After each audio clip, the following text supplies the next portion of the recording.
I think what's important here to understand is that a voice for men serves a purpose that's never really been filled before, in that we speak about these issues defiantly. There is a lot of pressure to not talk about these things. I think when you talk to, say, feminists, gender ideologues, the first thing you will hear from them generally is that men don't have issues, that they have all the rights, they have all the power, and that we need to reconstruct masculinity and defeat patriarchy, dismantle patriarchy, and that will address men's issues. That won't address men's issues. Men are dying right now by their own hand, like I said, at 4 times the rate of women. Gender ideologues in academia discussing how to dismantle patriarchy is not addressing the suicide rate in men, but they will tell you that it is. And at the same time, on the other side of the coin, if you talk to more traditional people, they have almost the identical same message, which is men need to shut up, go do their job, take care of their families, and quit complaining so much. A Voice for Men started out just investigating these issues, looking at them, talking about them. What we found from the backlash, though, is that there was a need to talk above the reaction. There is a lot of people now that see A Voice for Men as something hostile to women, which it's not. Like I said, half of our editorial board is women. But the accusation is there nonetheless, that we target women for insult. I mean, I can't even dignify a lot of it with a response. But what we do is we examine these issues unapologetically. And that is, I think, very, very key, because when you have a culture that wants you to shut up, that's the last thing you should do. So would you say that the voice that A Voice for Men has taken on is unique to other men's rights groups, or? Not unique. There's a proliferation of different websites out there and different voices that are speaking to these issues, and they're doing it unapologetically, just like A Voice for Men. We've been fortunate enough to, I think, gain a lot more popularity than some of the other sites. There's a lot of traffic there, a lot of participation.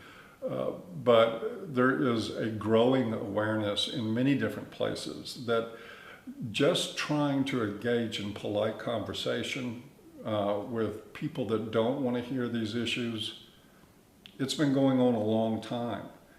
We've had great writers out there.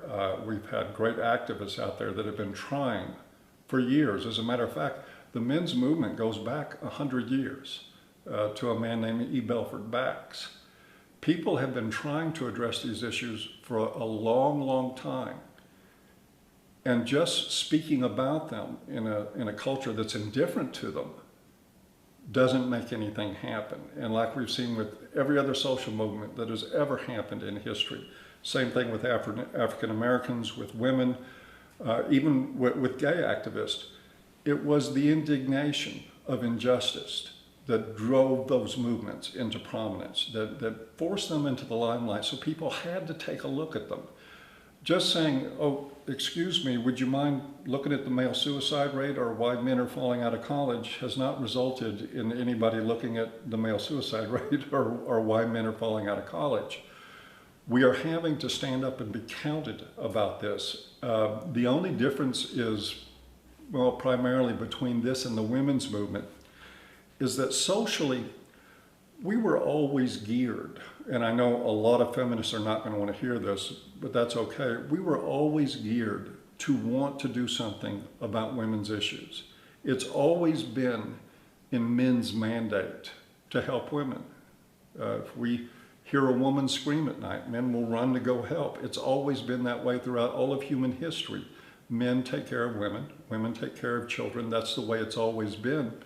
And so when women started demanding, rightfully so, their share of employment, of education, of access to whatever this world has to offer for their own choices, their own dreams, many, many men stepped up and said, yeah, it's time, let's do this. They helped them because that was a part of our human biology, or our sociobiology, if you will.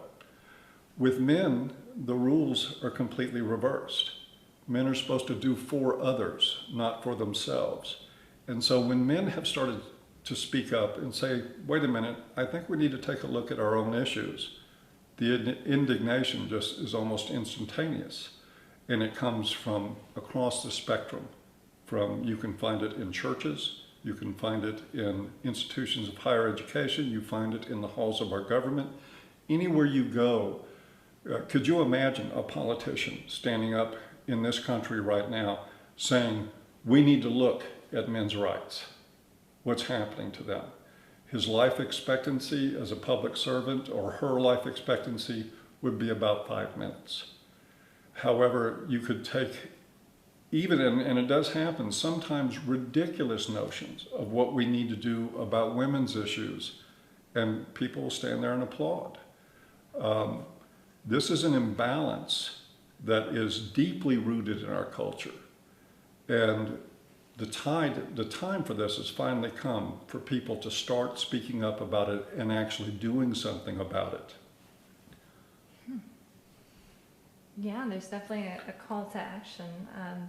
What do you think the steps are to improve the future for men? The first step, I fully believe, is for men to get that they're never going to get permission from this culture to speak up on their own behalf.